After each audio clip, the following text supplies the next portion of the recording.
তাড়াতাড়ি করে রান্না করলাম। দেখো এদিকে মাছের ঝোলটা হয়ে গেছে,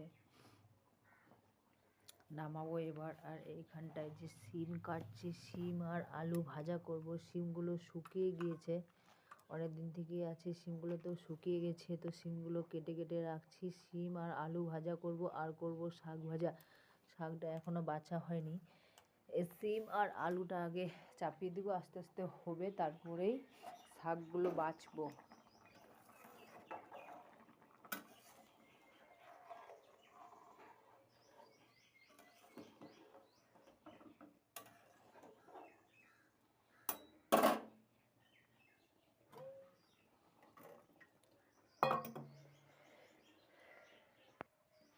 এদিকে যে মাছের ঝোল নামিয়ে নিলাম, আর এইখানটায় কড়া চাপিয়ে দিয়েছি তাড়াতাড়ি করে। এখন শিমটা কাটবো আর একটা আলু কাটবো।